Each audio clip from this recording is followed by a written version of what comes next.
नाम का variable, select star from table name, then after यहाँ पे लिखते हैं एक $res नाम का वेरिएबल डिक्लेयर किया, देन आफ्टर क्वेरी को हमने एग्जीक्यूट किया। क्वेरी है mysqli अंडरस्कोर क्वेरी नाम का फंक्शन है, हाँ वहां से हम लोग $con connection and $select can be a select query and while loop इसलिए यूज करते हैं क्योंकि पहले रिकॉर्ड से लेके डेटाबेस के टेबल के अंदर जितने भी जो टेबल यूज कर रहे हैं उसी के अंदर जितने भी डेटा है वो 1 बाय 1, 1 लाइन 2 लाइन 3 लाइन जितने भी डेटा है वैसे वो यहाँ पे 1 बाय 1 वो फिरेगा और घूमेगा। देन आफ्टर घूमने के बाद ये वाला function mysqli underscore fetch underscore array वो क्या कर रहा है कि वो फंक्शन हमें सिंगल वेरिएबल ये $रो नाम का सिंगल वेरिएबल में मल्टीपल वैल्यू स्टोर कर रहा है वो फंक्शन के साथ। Then after while loop start होता है और हम लोग इको से प्रिंट करवाते हैं, इको लिखते हैं और जो भी वेरिएबल हमने लिया है यहाँ पे वो लिखते हैं और डेटाबेस की फील्ड लिखते हैं और व्हाइल लूप यहाँ पे बंद कर देते हैं tr के बाद। Okay sir. क्लियर? तो आज यस सर। सेम डिलीट करवाते हैं, कल का यही कॉपी कर रहा हूँ। फाइन, कल का देखो ये डिलीट वाला सेम कॉपी कर रहा हूँ, आप देखते रहो, डिलीट वाला कॉपी कर रहा हूँ। अभी कोडिंग चेंज करूंगा, href सही है, कैटेगरी डॉट php पेज भी पेज का नाम यही पेज में एडिट करना है। अब वेरिएबल यहाँ पे चेंज करूंगा, यहाँ पे मैं एडिट नाम का वेरिएबल लिखूंगा और यहाँ से हम लोग इको किया है $रो cid, वो इसी का मतलब है हम लोग आईडी से उसको एडिट करेंगे। क्लास का नाम डेंजर से सक्सेस कर देता हूँ, थोड़ा बहुत लगेगा कि डिफरेंस है। ब्लू और कलर में। या व्हाट यहाँ पे ऑन क्लिक की जरूरत नहीं है, तो यहाँ पे निकाल देता हूँ। सेव एंड डिलीट की जगह पे मैं कर देता हूँ update, update update and save and run. तो ये अपडेट का जैसे उस दिन सिखा था क्वेरी स्ट्रिंग, देखो लेफ्ट हैंड साइड पर यहाँ पे आ रहा है, आपको शायद दिख रहा होगा यहाँ पे, ये देखो 18 नंबर का रिकॉर्ड आया, 19 नंबर का रिकॉर्ड आया और 20 नंबर का रिकॉर्ड आया, वो हमने उस दिन सिखाया था डिलीट में, that is the query string. अब मैं आपको आज अलग सिखाऊंगा, व्हाट विल बी हम लोग करेंगे कि जैसे मैं ये वाला रिकॉर्ड डाल रहा हूँ के और सबमिट कर रहा हूँ तो यहाँ पे इंसर्ट हो जा रहा है। फाइन, अब क्या हो रहा है, जब इंसर्ट हो रहा है तब कैटेगरी डॉट php का फाइल है, पेज का नाम वही है और यूआरएल भी वही है। जब ये वाला पेज को मैं रिफ्रेश करता हूँ या रीलोड करता हूँ या रन करता हूँ तब यहाँ पे हमारी इंसर्ट क्वेरी रन होती है। शायद आपको भी एक बार और बता दूं, ये देखो एचएस दिखा है, सबमिट कर रहा हूँ तो हमारा क्या हो रहा है, इंसर्ट क्वेरी रन हो रहा है। लेकिन अब मैं यहाँ पे करने जा रहा हूँ अपडेट, अपडेट का मतलब है मैं 21 रिकॉर्ड पे क्लिक करूंगा, देन आफ्टर ऊपर यहाँ पे आपको शायद दिख रहा होगा कैटेगरी डॉट php के बाजू में क्वेरी स्ट्रिंग का वेरिएबल के सिंबल के साथ question mark edit equal to 21। जब एडिट इक्वल टू 21 आ जाए तब यहाँ पे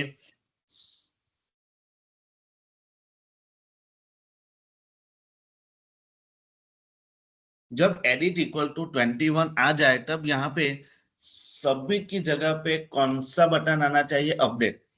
फिर से रिपीट कर रहा हूं मैं कि हमारा ये नॉर्मल पेज है, जब ऐसा नॉर्मल पेज हो रहा है तब यहाँ पे हमारा इंसर्ट क्वेरी हो रहा है, वो हमने देखा था। लेकिन जब मैं ये 21 रिकॉर्ड पे क्लिक कर रहा हूँ या 22 या कौन से भी रिकॉर्ड पे ऐसे क्लिक कर रहा हूँ अपडेट पे, तो जब यहाँ पे ऊपर यूआरएल के अंदर जैसे आईडी आएगा तब मेरे को यहाँ पे अपडेट बटन लाना है, ऐसा कोडिंग अभी मैं लिखूंगा। तो आप देखते रहो मैं कहाँ पे कोडिंग लिखने जा रहा हूँ। जैसे मेरा फॉर्म टैग है, आपको दिख रहा होगा मेरे में फॉर्म टैग है 59 लाइन से लेके 73 लाइन तक, 59 से 73 लाइन तक। अब मैं क्या करूंगा, ये मैं निकाल लेता हूँ, कोई जरूरत नहीं है। अब मैं क्या करूंगा, शायद आपको अभी दिख रहा होगा। फाइन, अब मैं क्या कर रहा हूँ कि ये जो फॉर्म के अंदर का कोडिंग है उसको कॉपी कर रहा हूँ, पूरे फॉर्म के अंदर का कोडिंग। देखो मैंने फॉर्म टैग को कुछ नहीं किया लेकिन फॉर्म टैग के अंदर का मैं कोडिंग कॉपी कर रहा हूँ, उसका मतलब है कि मेरे को यही फॉर्म फिर से लाना है, यहाँ पे सबमिट की जगह पे अपडेट बटन लाना है, टेक्स्ट बॉक्स तो यही लाना है, इसलिए मैंने पूरा कोडिंग कॉपी कर लिया, कंट्रोल सी। अब मैं क्या करूंगा, यहाँ पे कोडिंग को नीचे ले लूंगा, ये इंसर्ट का कोडिंग है ही, शायद आपको समझ में आ रहा होगा कि यहाँ पे ये इंसर्ट का कोडिंग है ही, बटन सबमिट हमारा इंसर्ट कोडिंग हो रहा है। अब मैं आपको बताने जा रहा हूँ कि मैं बटन का कोडिंग लिखने जा रहा हूँ। कौन से बटन का coding? Update button. Update button का मतलब मैंने बताया, जब ऊपर यूआरएल के अंदर एडिट इक्वल टू कौन सा भी आईडी आ जाए, तब सबमिट की जगह पे कौन सा बटन आ जाना चाहिए? अपडेट। तो मैं यहाँ पे PHP स्टार्ट करूंगा, फॉर्म के नीचे यहाँ पे लिखूंगा इफ, हम लोग ऐसे लिखते हैं, इस सेट, ये तो आपको मालूम है हम लोग क्यों लिखते हैं, $_रिक्वेस्ट। कल हमने क्वेरी स्ट्रिंग का वेरिएबल del लिखा था, आज हम लोग उसका वेरिएबल का नाम है एडिट। शायद आपको दिख रहा होगा, ये रहा एडिट, EDIT एडिट, मैंने नाम लिया हुआ है वेरिएबल का, तो मैंने यहाँ पे उसको रख दिया। फाइन। अब कल जैसा है सिंटेक्स लिख रहा हूँ, व्हाइल लूप स्टार्ट किया था और PHP ओवर किया था, आज इफ लिख रहा हूँ और PHP ओवर करा। अब मैं क्या कर रहा हूँ, ये मैंने इसलिए लिखा कि मेरे को जब भी ऊपर एडिट इक्वल टू कौन सा भी आईडी है, तब कौन सा बटन आना चाहिए? अपडेट।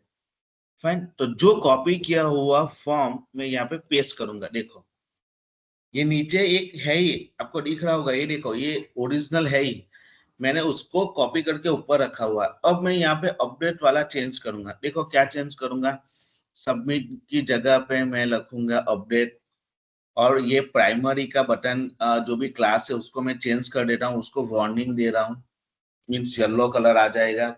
और बटन का नाम यहाँ पे हम लोग BTN सबमिट लिखा है, मैं यहाँ पे लिख रहा हूँ BTN अपडेट। क्लियर? बस तीन ही चेंज किया मैंने। एक क्लास का नाम चेंज किया, क्योंकि कलर बदलेगा तो हमें अच्छा लगेगा, तो कुछ अलग हुआ। बटन का नाम मैंने बोला था कि इंसर्ट के टाइम इंसर्ट, अपडेट के टाइम पे अपडेट। और यहाँ पे स्टैटिक इंसर्ट लिखा था, सॉरी सबमिट लिखा था, तो मैं यहाँ पे कर दिया अपडेट। फॉर्म मेरा वैसा ही की वैसा ही है। अब मैंने इफ यहाँ पे ऊपर चालू किया था, ये खत्म होने के बाद यहाँ पे मैं इफ को क्लोज कर रहा हूँ, ये मैं इफ को क्लोज कर दिया। देन आफ्टर आपको मालूम है इफ के साथ क्या आता है? एल्स। एल्स आ रहा है, हाँ एल्स। सर। यस। सर मेरा ये क्वेश्चन था कि आपने एडिट के लिए वापस से वही फॉर्म लिया और कॉपी किया है ना? हाँ, पर सर हम दो दो बार वो कोड क्यों लिख रहे हैं? एडिट के टाइम पे अलग और सबमिट के टाइम पे अलग, हम तो क्या इफ की कंडीशन, हाँ बोलो बोलो। हम इफ की कंडीशन क्या बटन पे नहीं रख सकते? यस, वो मैं आपको बताऊंगा क्यों नहीं रख सकते, क्यों नहीं रख सकते अच्छा। वो बताऊंगा। सिर्फ बटन पे आपकी यस। बात सही है, रख सकते, क्यों नहीं रख सकते वो बताऊंगा। अब मैं ये कोडिंग लिखने के बाद बताऊंगा। फाइन। तो मैंने क्या किया, इफ को स्टार्ट किया, एल्स, एल्स को स्टार्ट किया, देन आफ्टर वो हमारा नीचे का कोडिंग है उसको मैं फिर से ऊपर ला रहा हूँ, ऐसे ये स्पेस बहुत हो गई है तो उसको वैसे ला रहा हूँ, तो वो मेरा कोडिंग यहाँ पे आ गया। फाइन। अब मैं यहाँ पे जहाँ पे फॉर्म मेरा खत्म होता है उसी के ऊपर एल्स को क्लोज कर देता हूँ। Fine, save. एंड अभी मैं रन कर रहा हूँ, देखो जब मैं category dot PHP page run कर रहा हूं तो आपको समझ में आ रहा होगा कि यहाँ पे बटन रन हो रहा है। बटन का मतलब यहाँ पे इन ये वाला कोडिंग हमारा रन हो रहा है। कौन सा कोडिंग? ये रहा BTN सबमिट, जो पूजा बोल रहे थे ना, पूजा अब देखना, ये BTN सबमिट बटन है, तो उसी के अंदर हमने कैटेगरी का भी टेक्स्ट बॉक्स लिया हुआ है। कैटेगरी का जो भी कैटेगरी का टेक्स्ट बॉक्स लिया है उसी के अंदर कौन सा भी हम लोग वैल्यू चेंज करेंगे तो वो चेंज होना चाहिए, इसीलिए मैंने पूरा फॉर्म लिया। नहीं तो ये बटन भी ले सकता था फिर इफ एल्स बटन के ऊपर, लेकिन वो टेक्स्ट बॉक्स होगा, रेडियो बटन होगा, ड्रॉप डाउन होगा, उसी की वैल्यू कैसे चेंज करेंगे, इसीलिए पूरा फॉर्म ले रहा हूँ। अब मैं आपको ये बताने जा रहा हूँ कि मैंने आपको बोला था कि मैं यहाँ पे कौन से भी डेटा पे क्लिक करूंगा। फाइन। तब क्या हुआ, अपडेट का बटन तो आ गया, शायद स्पेलिंग रॉन्ग है, मैं चेंज कर लेता हूँ स्पेलिंग। फाइन, क्योंकि क्लास नहीं आया हुआ तो उसका स्पेलिंग गलत है। BTN, BTN WAR,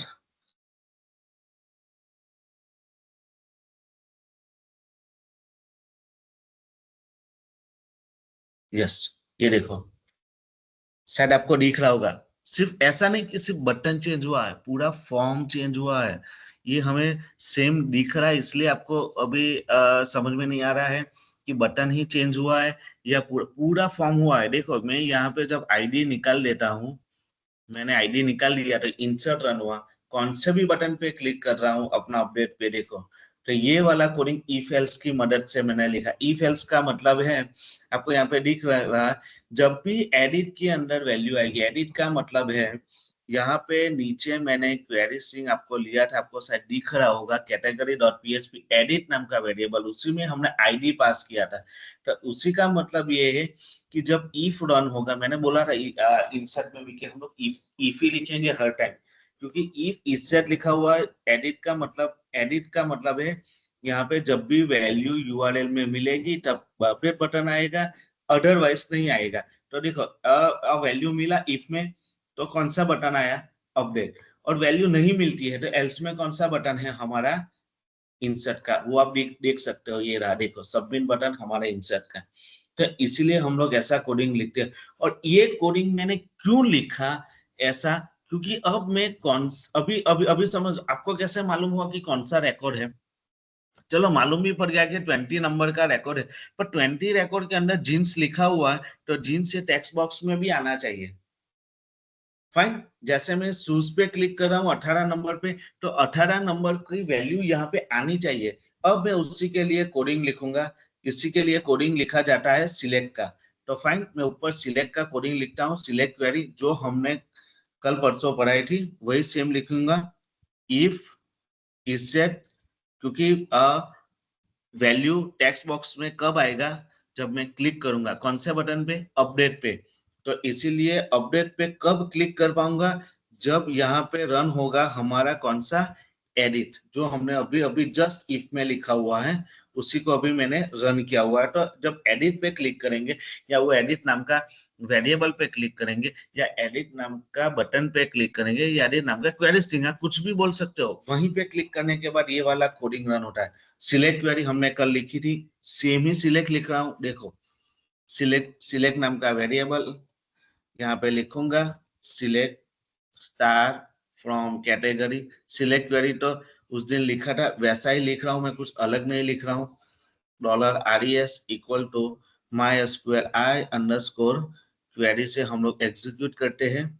फाइन, उसी में कनेक्शन लिखा जाता है और देन आफ्टर डॉलर सिलेक्ट लिखा जाता है, उसको हम लोग क्या करेंगे, क्वेरी को एग्जीक्यूट करेंगे। और यहाँ से अभी अभी अभी देखो, यहाँ पे मैंने उस टाइम व्हाइल लूप यूज किया था, लेकिन अब मैं व्हाइल लूप यूज नहीं करूंगा क्योंकि मेरे को है ना सिंगल टाइम पे सिंगल डेटा लाना है, इसलिए व्हाइल लूप में यूज नहीं करूंगा। तो यहाँ पे सीधा वेरिएबल लिखता हूँ रो नाम का, जो हमने व्हाइल लूप के अंदर लिखा था उसी को मैं व्हाइल लूप नहीं लिख रहा हूँ, क्योंकि एट अ टाइम हमें एक ही रिकॉर्ड लाना है। एक ही रिकॉर्ड का मतलब है कि मैं जिस पे क्लिक करूंगा वही रिकॉर्ड आएगा, पूरे रिकॉर्ड नहीं आएंगे। पूरे रिकॉर्ड लाने के लिए we can use the while loop.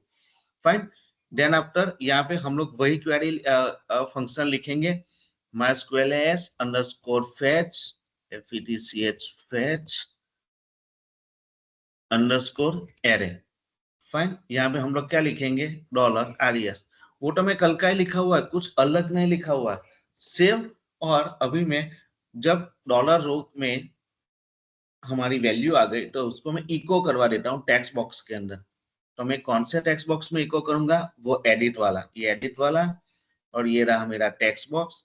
यहाँ पे मैं टेक्स्ट बॉक्स में लाने के लिए यहाँ पे लिखना पड़ता है वैल्यू। फाइन, वैल्यू के अंदर यहाँ पे PHP स्टार्ट करेंगे, इको लिखेंगे, सेम ही लिखेंगे, डॉलर रो। फाइन, लिखने का तरीका अलग है लेकिन लिख वही रहा हूँ जो उस दिन लिखा था। शायद यहाँ पे हमारा नाम है कैटेगरी नेम, लिख लिया and PHP over and save and run.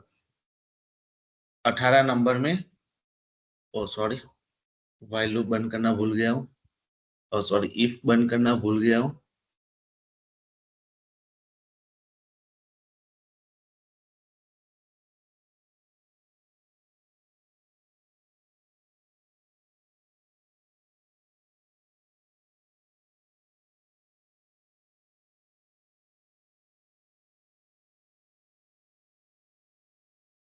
Spelling गलत लिखा हुआ है, CATEGORY। फाइन, देख लो। अब क्या हो रहा है, मैं 18 नंबर पे क्लिक कर रहा हूँ तो शूज आ रहा है, आपको शायद दिख रहा होगा। ये देखो, अब जब भी मैं नॉर्मल कैटेगरी का पेज लिख रहा हूँ तब कुछ नहीं आ रहा है, क्योंकि वो अपडेट थोड़ी हुआ है, अपडेट हुआ ही नहीं, मीन्स अपडेट करने की प्रोसेस ही नहीं किया है। अब मैं 18 नंबर पे क्लिक कर रहा हूँ तो देखो टेक्स्ट बॉक्स के अंदर शूज आ रहा है।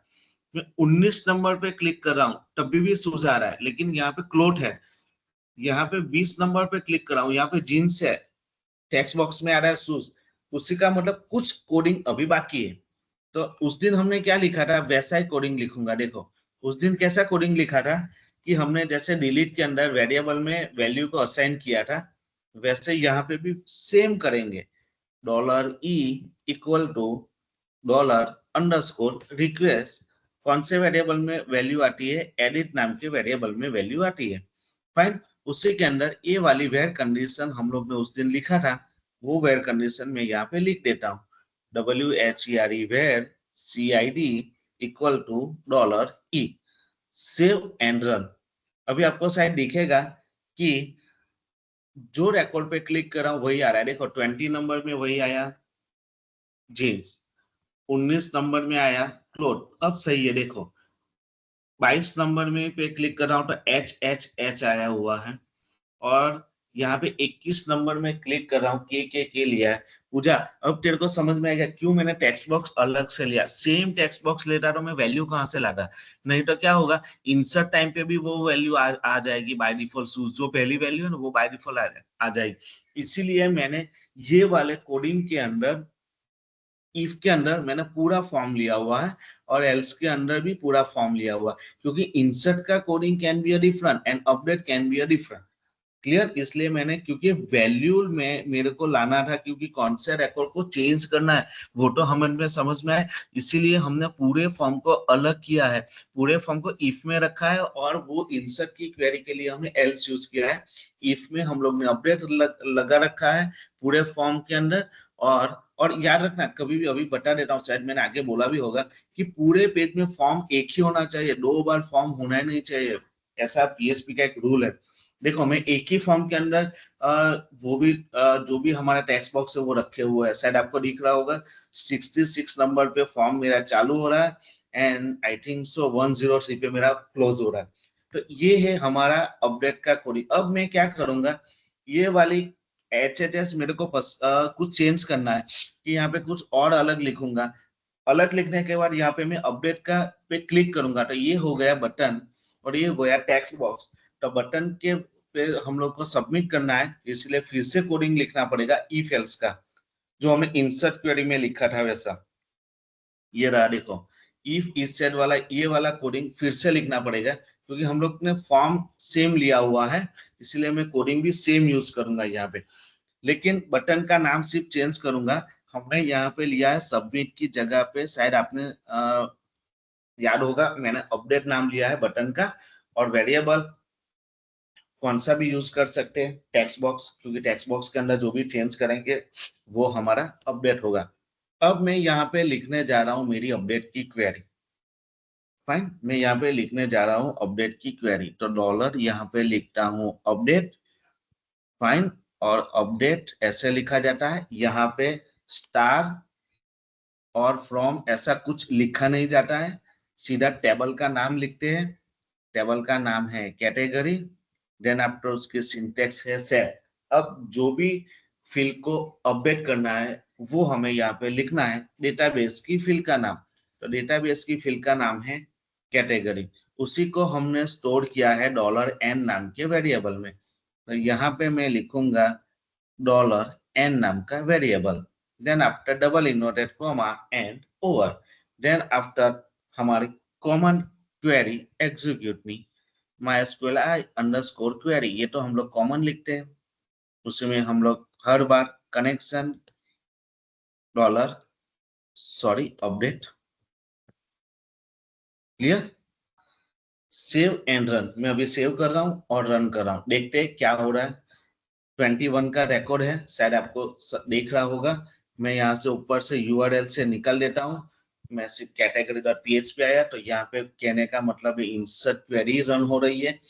अपडेट करने के लिए हमें ये वाले अपडेट पे क्लिक करना पड़ेगा। अब मैं 22 नंबर के रिकॉर्ड पे सॉरी 21 नंबर के रिकॉर्ड पे क्लिक कर रहा हूँ। तो के वैल्यू है, शायद आपको दिख रहा होगा। मैंने यहाँ से 21 रिकॉर्ड को यहाँ से लिख रहा हूँ, मैं ऐसा लिख रहा हूँ कैटेगरी। मैं अभी अपडेट कर रहा हूँ। देखो क्या हुआ, कुछ तो गलत हुआ। अपडेट तो हुआ लेकिन पूरी फील्ड में हो गई। एक प्रॉब्लम मेरे को दिखा कि पर्टिकुलर आईडी में नहीं हुआ। दूसरा प्रॉब्लम है कि 21 आईडी अपडेट हो गया तो यहां से निकल जाना चाहिए। तो दो प्रॉब्लम अभी भी मुझे दिखाई दे रहा है कि अपडेट वाला बटन निकल जाना चाहिए और इंसर्ट आ जाना चाहिए। एक प्रॉब्लम ये है। दूसरा प्रॉब्लम है कि ये देखो पूरे पूरे पेज में जितने भी डेटा थे उसमें सेम अपडेट हो गया। तो दूसरा प्रॉब्लम ये है। और तीसरा प्रॉब्लम ये है कि यहाँ से ऐसे निकल जाना चाहिए और ऐसा आ जाना चाहिए। तो तीन प्रॉब्लम मैं आपको बता रहा हूँ। पहला प्रॉब्लम हम लोग सॉल्व करेंगे आईडी वाला। जैसे ऊपर जस्ट हमने लिखा है तो एडिट वाला आईडी यहाँ पे भी कॉपी कर लेते हैं, क्योंकि मैंने अभी जस्ट आपको समझाया कि सिंगल रिकॉर्ड को हमें एडिट करना है या अपडेट करना है, डिलीट करना है। इसलिए हम लोग क्वेरी स्ट्रिंग के वेरिएबल को कोई वेरिएबल के अंदर स्टोर करते हैं। देन आफ्टर पर्टिकुलर आईडी को यहाँ पे हम लोग वेयर कंडीशन में लिखते हैं। तो वेयर कंडीशन में CID इक्वल टू ई। अब मैं सेव कर रहा हूँ और रन कर रहा हूँ। अब देखो, अब मैं 19 नंबर का रिकॉर्ड पे क्लिक कर रहा हूँ। 19 नंबर पे लिख रहा हूँ जीन्स, JEANS। तो अपडेट कर रहा हूँ। तो देखो अब आपको शायद समझ में आ गया होगा कि पर्टिकुलर आईडी ऐसे अपडेट होता है, that is the condition of that where. तो यहाँ पे देखो 19 नंबर का तो हो गया, लेकिन ये अपडेट वाला भी गया नहीं है और ये भी यहाँ पे गया नहीं है। तो उसी के लिए मैंने आपको कल डिलीट में एक चीज बताया था कि हम लोग क्या लिखते थे, हेडर लोकेशन। शायद आपको मालूम होगा, ये वाला देख रहा होगा आपको, हेडर लोकेशन कि पर्टिकुलर पेज में कहाँ पे भी होगा वो अपने आप जो भी हम पेज में लाना चाहते और कहीं पे मूव करना चाहते तो हम लोग यहाँ पे लिखते हैं हेडर लोकेशन। अब मैं सेव कर रहा हूँ और रन कर रहा हूँ। ये देखो 19वां रिकॉर्ड है। मैं यहाँ पे लिख रहा हूँ क्लोथ, CLOTHS क्लोथ। अपडेट पे क्लिक कर रहा हूँ। यहाँ से ऊपर आईडी भी निकल गया। यहाँ से सबमिट इंसर्ट का भी बटन आ गया और शायद रिकॉर्ड ये रहा, देखो क्लोथ अपडेट हो गया। अब मैं 20 नंबर के रिकॉर्ड में जींस कर रहा हूँ। देखो ये रहा jeans, JENS।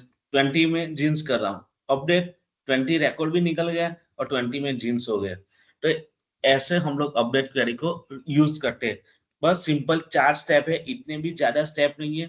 I will repeat the step. पहले पहले हम लोग क्या कर रहे हैं, एंकर टैग के अंदर ऐसा अपडेट लिख रहे हैं और बहुत जरूरी है ये एडिट नाम का वेरिएबल। देखो मैंने कहा स्पेस भी नहीं दिया, कुछ नहीं दिया। ये एडिट नाम का वेरिएबल हम लोग पहला स्टेप ऐसे लिखते हैं एंकर टैग में, ये HREF category dot PHP edit नाम का वेरिएबल है, उसी को एंकर टैग में लेते हैं और क्वेरी को क्वेरी स्ट्रिंग को एग्जीक्यूट करने के लिए क्वेश्चन मार्क का यूज कर रहे हैं और पर्टिकुलर आईडी को हम लोग यहाँ से रिफ्लेक्ट करते हैं वही पेज में। और कलर लाने के लिए हम लोग यूज करते हैं बटन का bootstrap. Fine. Then after second step हम लोग वो वाला लिखते हैं कि मैंने आपको बताया कि फॉर्म होगा तो फॉर्म के अंदर की जो भी चीजें ऊपर से नीचे से कॉपी कर लो। फॉर्म स्टार्ट होता है और फॉर्म क्लोज होता है, वहां से पूरा कॉपी कर लो और इफ के अंदर रख दो। इफ इस सेट, ये तो कॉमन है, आप लोगों को शायद समझ में आ गया होगा। इफ कंडीशन चेक कर रहा है, इस सेट क्वेरी स्ट्रिंग की वैल्यू सेट कर रहा है, डॉलर रिक्वेस्ट कॉल कर रहा है। एडिट हमारा क्वेरी स्ट्रिंग का वेरिएबल है। तो मैंने इफ स्टार्ट किया, क्लोज किया, कल यही बोला। PHP का सिंटेक्स यही बोलता है या PHP यही बोलता है कि ऐसे कोडिंग जब भी हम लोग लिखेंगे, शायद आपने देखा होगा कि जब भी हम लोग HTML में कोडिंग लिखते होंगे, कल भी आपने देखा होगा जब भी व्हाइल लूप स्टार्ट किया था, क्लोज किया था, जब HTML कोडिंग लिखेंगे ना तो ऐसे ही लिखेंगे। जब PHP में कोडिंग लिखेंगे ना तब स्टार्ट और क्लोज करने की जरूरत नहीं पड़ती है। देखो उसको यहाँ से स्टार्ट किया और यहाँ पे क्लोज कर दिया। लेकिन यहाँ पे पर्टिकुलर जहाँ पे जाके यहाँ पे PHP के अंदर स्टार्ट होगा, क्योंकि ये ऐसा सिंटेक्स लिखा जाता है PHP के जब भी हम लोग बॉडी टैग में यूज करते हैं तब। तो ये यहाँ से मैंने क्या किया, पूरा पेज को कॉपी किया और यहाँ पे रख दिया। मैंने यहाँ पे दो चीज चेंज किया। पहला चीज ये चेंज किया कि बटन का नाम BTN अपडेट, क्योंकि मैंने उस इंसर्ट के टाइम पे बोला था कि सेम बटन करोगे तो हर बार इंसर्ट ही होगा, कभी भी चेंज ही नहीं होगा। फाइन। देन आफ्टर अपडेट यहाँ पे चेंज किया और बटन का क्लास चेंज किया, कुछ भी लिख सकते हो। सेकंड स्टेप के बाद मैंने क्या किया कि जो भी इफ स्टार्ट किया था उसको यहाँ पे क्लोज किया, एल्स स्टार्ट किया, और पहले वाला हमारा इंसर्ट का कोड एज इट इज रख दिया और फॉर्म के पहले एल्स को मैंने क्लोज कर दिया। तो that is the second step. Third step ऐसा था कि जब भी हमें आईडी मिले तब हमें उसकी वैल्यू भी लानी है। तो वैल्यू लाने के लिए मैंने तीसरा स्टेप क्या लिखा कि इफ एल्स कर, इफ के अंदर मैंने सिलेक्ट की क्वेरी लिख दिया, select star from table name query को एग्जीक्यूट कर दिया। यहाँ पे व्हाइल लूप नहीं लिया क्योंकि at a time single record लाना था। और पर्टिकुलर आईडी लाने के लिए क्वेरी स्ट्रिंग को एक वेरिएबल में ले लिया, ई नेम के वेरिएबल में, और इसी को यहाँ पे मैच करवा दिया वेयर कंडीशन पे। बराबर। फोर्थ स्टेप मैंने क्या किया कि वही वैल्यू उसको प्रिंट करने के लिए ऐसे वैल्यू में लिखा जाता है, टेक्स्ट बॉक्स के अंदर वैल्यू में लिखा जाता है, वैल्यू इक्वल टू इको करके हम लिख सकते हैं। और लास्ट स्टेप मैंने क्या किया कि बटन का नाम बीटीएन सबमिट है, सॉरी बीटीएन अपडेट है, तो उसी का एक मैंने इफ सेट बना दिया बीटीएन अपडेट का। और यहाँ पे मैंने क्या किया, टेक्स्ट बॉक्स का वैल्यू जो इंसर्ट में था वो ला दिया, क्वेरी स्ट्रिंग का वेरिएबल ला दिया, सेम इट इज ऊपर जो लिया वो, देन अपडेट क्वेरी लिखा, update table name set database की फील्ड का नाम, उसी को स्टोर किया $n के अंदर, वो लिया। और वेयर कंडीशन इसलिए मैच करवाते हैं क्योंकि पर्टिकुलर रिकॉर्ड को अपडेट करना है, इसलिए ई को क्वेरी स्ट्रिंग का वेरिएबल ये रहा। देन आफ्टर क्वेरी को एग्जीक्यूट कर दिया, एंड फिर से वही पेज में लाने के लिए जो डिलीट में किया था वो वहां यहाँ पे यही सेम किया, हेडर लोकेशन। हेडर लोकेशन का मतलब है कि जहाँ पे होगी हमारी यूआरएल, वहां से हम लोग ओरिजिनल पेज में या जहाँ पे हम लोग लाना चाहते हैं वहां पे आ जाएंगे। तो दैट इज अपडेट। थोड़ी अपडेट की प्रोसेस लॉन्ग है, मैंने आपको बता दिया। 4-5 स्टेप याद रखने हैं, उसी स्टेप को फॉलो करना है, और मैंने जैसे बताया वैसे कोडिंग करोगे तो अच्छे से समझ में आ जाएगा।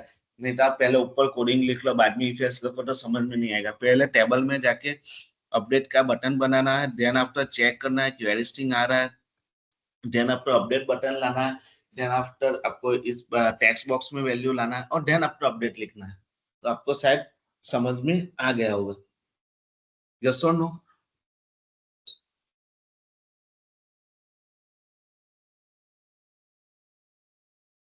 सर समझ में तो आ गया, लेकिन मेरा एक क्वेश्चन था कि हमने अभी जो फॉर्म के लिए मतलब उसके पर्टिकुलर इनपुट वैल्यू के लिए हमने अलग अलग कोड लिखा है, तो ये हमेशा ही ऐसा ही करना पड़ता है या यस। फिर हम इसे एक ही फॉर्म में कर सकते हैं? ना, नहीं कर सकते, आप ट्राई करना, होगा ही नहीं। अच्छा। ऐसे ही पर करना सर है। अगर अभी देखिए आपने लास्ट टाइम हमें एक रजिस्ट्रेशन का फॉर्म दिया था जिसमें बहुत सारी वैल्यूज थी, तो हाँ। फिर क्या हमें HTML का कोड इतना बड़ा लिखना पड़ेगा? यस। मतलब 2 टाइम्स इस तरह से लिखना होगा? यस।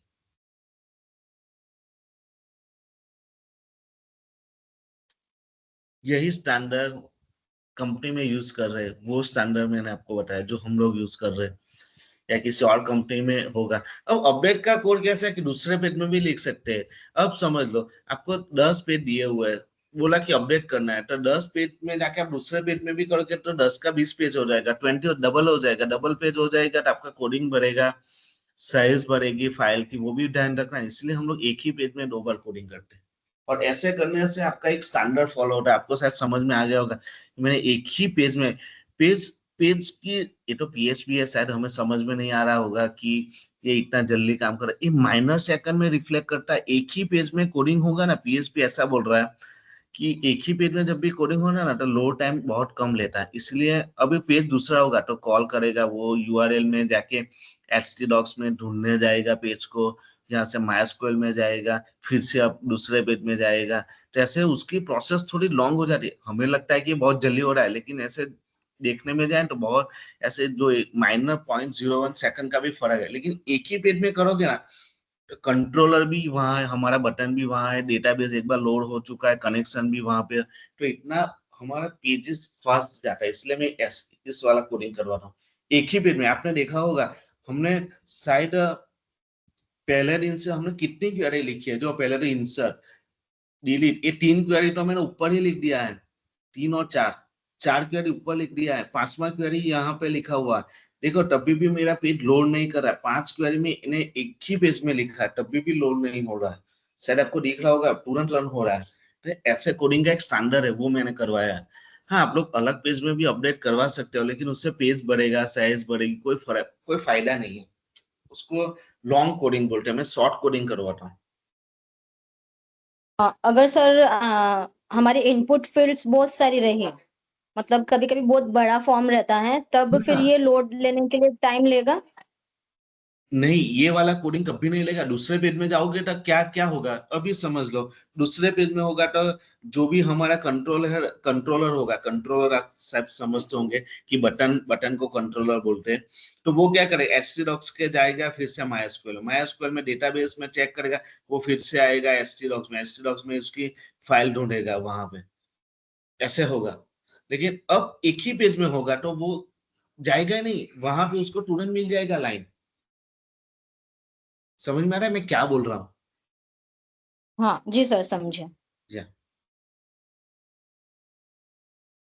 जितना भी फील होगा ऐसे ही कोडिंग करना है, इजी कोडिंग है, बहुत इजी है। सिर्फ इफ एल्स को मैनेज करना है। मैं तो यही बोल रहा हूँ, मैंने शायद इंसर्ट के टाइम पे आप नहीं थे, मैंने उस दिन वही बोला था। जिसको इफ कंडीशन आ गई, और डिलीट में ऐसा बोला था कि जिसको क्वेरी स्ट्रिंग मालूम हो गया उसको पीएचपी आ गया, समझ लो। बस मैंने दो ही किया है, यहाँ पे क्वेरी लिखा हुआ है, इफ एल्स लिखा हुआ है, और क्वेरी स्ट्रिंग। आपने बहुत सारा कोडिंग लिखा होगा मेरा, मैंने एक ही चीज लिखी हुई है, बार बार रिपीट किया हुआ है। हर कोडिंग इफ इससे शायद आप यूट्यूब पे देखते होंगे किसी का कोडिंग अलग होगा, कोई पोस्ट लिखते हैं, कोई, मैं ये नहीं लिखता हूँ। मैं एक स्टैंडर्ड फॉलो आपको बता रहा हूँ जो मैं इतने सालों से यूज कर रहा हूँ, या मैंने ऐसा देखा है लोग यूज कर रहे हैं। फाइन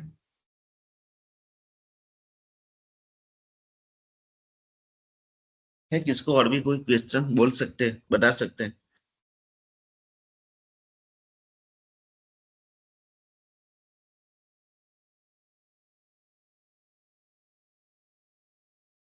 अगले हफ्ते से लाइव प्रोजेक्ट मिलना स्टार्ट हो जाएगा, आपको बता रहा हूँ। अब भी पीएचपी बहुत जल्दी खत्म करने वाला हूँ मैं।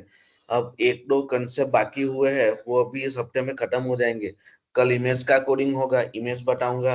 लॉगिन पेज बाकी है, वो बताऊंगा। एक ड्रॉप डाउन का कोडिंग है, वो बताऊंगा। एक एजेक्स का कोडिंग है। फाइन, बाद में आपको ही कोडिंग करना है। मेरा अभी समझ लो ऑलमोस्ट 70 अब तो खत्म हो गया। अब मेरे को सिर्फ लॉगिन पेज बताना बाकी है, और इमेज कैसे अपलोड करते हैं वो बाकी है। और एक क्या बाकी है, एजेक्स का कोड बाकी है, एक ड्रॉप डाउन का बाकी है।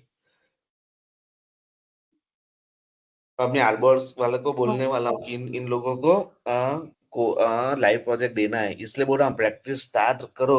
क्योंकि आपको देंगे, जब भी आपको लाइव प्रोजेक्ट देंगे, आपको दिक्कत आएगी, तब मैं आपको हेल्प करूंगा।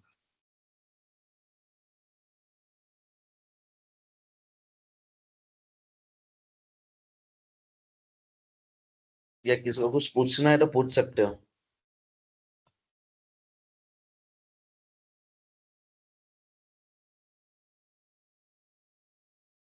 सबको समझ में आ गया?